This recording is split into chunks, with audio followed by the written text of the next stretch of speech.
20 killer kids reacting to life in prison.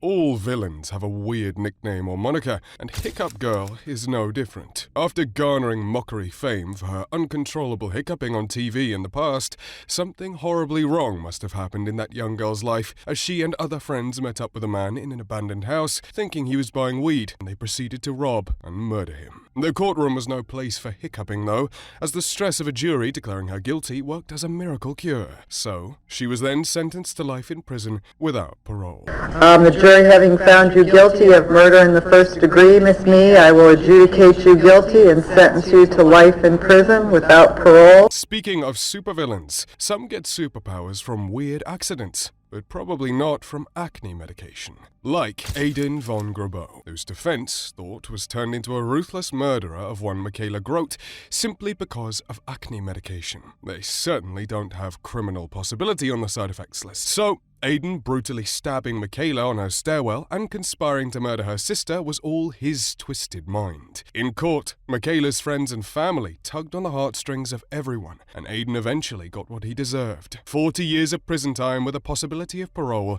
in 40 years. Aiden wasn't the only one who blamed medication for murder, as Gavin Ramsey also tried. Gavin Ramsey committed the unspeakable act of murdering an elderly person. And for what? 17-year-old Ramsey broke into the home of a 98-year-old Margaret Douglas, filmed her sleeping, murdered her, and abused her body. Ramsey's family blamed medication and childhood abuse, and Ramsey tried to carry on that sympathy sentiment in court. I'm so sorry for what I did. I constantly live in regret and shame because of it. Margaret's family didn't share the same sympathy though, and neither the judge, as Ramsey received life in prison without parole. Even older university students are not far off from falling into the murder rabbit hole, such as Jonathan Perales. Perales faced capital murder after he killed a university physician assistant after he broke into his house for a robbery. The assistant, Michael Robinson, died a hero as he defended his family, and the same family faced Perales in court before he received a life sentence without parole. Just as heinous as murderers of the elderly are murderers of children though, like Dylan Schumacher. Dylan was unable to get a 2-year-old child he was caring for to stop crying, so he did the unthinkable. Struck it in the face hard enough that the baby couldn't take it and died. In court, Schumacher tried to play the sympathy card. A prior phone call exposed him. In the call, he said all he had to do was cry in court, and a white boy like him could get the judge's sympathy. Spoiler alert, he didn't. Schumacher got 25 years in prison for this crime. Such insane violence doesn't compare to the medieval brutality of Matthew Bourget. Matthew Bourget was definitely not your average school kid when he, at 15 years old, beheaded his classmate. 3 years later, Bourget stood trial, and given that he was now an adult, he was able to face punishment at its fullest extent. After the victim's mum's tears in court for her child, Bourget received a life sentence, but with the chance of parole after 30 years. Bourget wasn't the only schoolchild with this much brutality. Joining him is Aiden Fuji. When Aiden Fuji was only 14 years old, he stabbed Tristan Bailey a shocking 114 times. Worst of all, he denied it for so long before finally pleading guilty. What could ever drive a kid to commit such an act is beyond anyone. Even the judge called it the hardest case in St. John in the 16 years he'd served. Eventually, after pleading guilty, Fuji received life in prison with a possibility of parole after 25 years, assuming he doesn't do anything way worse as an adult. This was nothing compared to Sierra Halseth for doing the same thing, but to her own dad. The judge had a field day with a 16-year-old Sierra Halseth and 18-year-old Aaron Guerrero, who brutally stabbed Sierra's father Daniel 70 times. You'd think this is excruciating enough, but these twisted teenagers also tried to dismember his body with a chainsaw and set it on fire. The crimes are so unbelievably wicked, you'd have a hard time believing that they were real. What was even more troubling too was Sierra's complete lifeless and soulless expression in court, with the eyes of a true lunatic. On count 1, you're going to be sentenced to 48 to 120 months in the Nevada Department of Corrections. On count 2, you're going to be sentenced to life in the Nevada Department of Corrections with the possibility of parole after 20 years has been served, plus a consecutive 24 to 60 months in the Nevada Department of Corrections for the deadly weapon enhancement. The judge read from their sentencing for what seemed to go on forever, given their lengthy crime sheets. And eventually, Sierra received life in prison with a possibility of parole after 20 years. It seems even parents are not off limits for these teenage psychopaths, just like Marty Fuller. 16-year-old Marty Fuller had the literal craziest reaction ever to an ex-girlfriend, taking it as far as murdering his once love, Kaylee Juga, and even attempting to murder her mother, Stephanie. In court, no amount of trying to paint him as the once perfect student and kid could save him, and it seems manipulative trying to evoke emotion out of the jury. Thankfully, it didn't work, and Fuller received life in prison without parole. At least some of these killers got their instant karma in court, like Shondell Jackson. After murdering Nathan Parker just for a petty robbery, Jackson had the nerve to try to resist in court when his sentencing to life in prison without parole was read. He kept turning around to the victim's family with them weeping, as he probably didn't want to blame himself for throwing his life away. With such remorselessness, Jackson was eventually pepper-sprayed and restrained to be taken out of court. No murderer is worse than the one who's proud of his deed, though, like T.J. Lane. 17-year-old T.J. Lane was on trial for the unspeakable school shooting in Ohio's Chardon High. After murdering 6 students in cold blood, he had the nerve to show up to court with a shirt that had "Killer" written on it. He didn't even stop there with the remorselessness, as he taunted the victims' families, saying,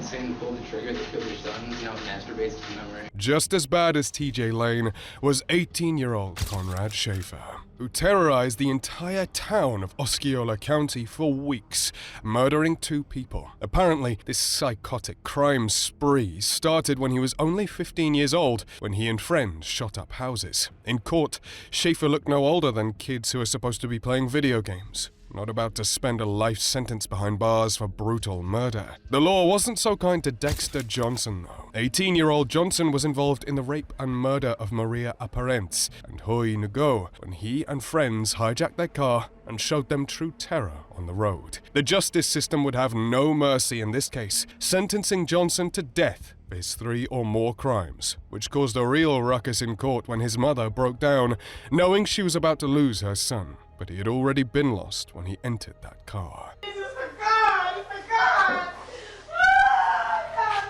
You see it, ladies and gentlemen.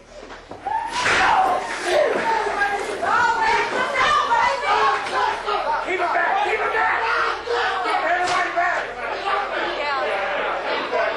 back! With these kids, it can be truly unbelievable what some of them are capable of at such a young age, such as 14-year-old Philip Chisholm, who did the unthinkable to his high school math teacher, Colleen Ritzer, when he raped and murdered her, dumping her body behind the school. How such a young man was capable of even thinking this with his teacher is beyond anyone, and the law did not care about his age when he was sentenced to life in prison for his crimes after being committed to the Department of Youth Services till 21 years of age. It's safe to say Philip's education will stop at a basic grade 9 for the rest of his life. The court, having duly considered your offenses, it is hereby ordered that you be committed to the Department of Youth Services until the age of 21, and furthermore committed to the Massachusetts Correctional Institution at Cedar Junction for the period of not less than 40 years and not more than 40 years and 1 day. Sometimes the most heart-wrenching victims of these killers are the victims' families, such as those of Michael Swanson. Swanson was only 17 years old when he walked into a gas station with the excuse that he was buying cigarettes and instead murdered the clerk.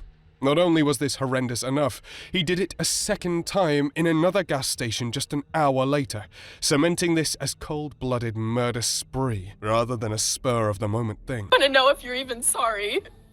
Are you sorry for what you did? My mom was not only completely 100% innocent, but she was also a defenseless woman when you came in with that gun. You said you did it for cigarettes and money, and so no one could identify you, but I think that's a lie. In court, the victim's daughter tore on the heartstrings of everyone as she broke down crying and wondering if Swanson was even sorry for taking her mother. With a maddening smile on his face in court, the sentencing of 2 life sentences wiped it straight off. What's worse than one crazy killer is a group of them, and Kyle, Hooper, and Amber Wright found themselves in the middle of this grotesque company. Siblings, Hooper and Wright, 16 and 17, will have to bond over the fact that they are spending their entire lives in prison for the monstrous torture and murder of Seth Jackson, whom they burned. In court, it seemed like the brother and sister were completely emotionless when they had to face the victims' family members. Even though the attorney tried to lighten their sentence for the excuse of them being kids, the judge would not have it, calling the case most cold, calculated, premeditated case of murder that I have ever seen. At least these siblings knew what they did and were unsurprised at their punishment, unlike Franecha Torres. 18-year-old Torres was involved in the robbery and murder of William Tunchet in a 30-hour crime spree, and even though Torres was the one who initiated the villainous plan by luring Tunchet to his death, she couldn't take the charges in court, with a shocked expression on her face. You have 3 warrants for armed robbery and 1 warrant for felony murder. While Torres' expression in court was infuriating, nothing was as blood-boiling as Dante Wright. Teenager Dante Wright got on everyone, including the judge's nerves, when he sat there in court, smiling and smirking at his murder victim, Jordan Clee's family. Clee was a promising young man who lost his life too soon to monsters like Wright, who didn't even deserve his plea deal. And the judge seemed to think so too. But watching you sit there, smile, and laugh, and shake your head like this was no big deal, I'm very tempted to just say, I'm not going to accept this sentence agreement. We'll go to trial, and if you're convicted of felony murder, you'll go to prison for the rest of your life. That means you'll die there. Ultimately, he was given 30 years, which was probably extremely satisfying to Clee's mother, who had to witness Wright's actions in court firsthand. It seems like accountability is something that goes over most murderers' heads, just like Louise Reyes. Louise Reyes caused a stir in court, banging on the doors and screaming as his mother broke down, all because he realized he'd be spending the next 30 years in prison for the robbery, rape, and beating of a 91-year-old woman when he was only 14 years old.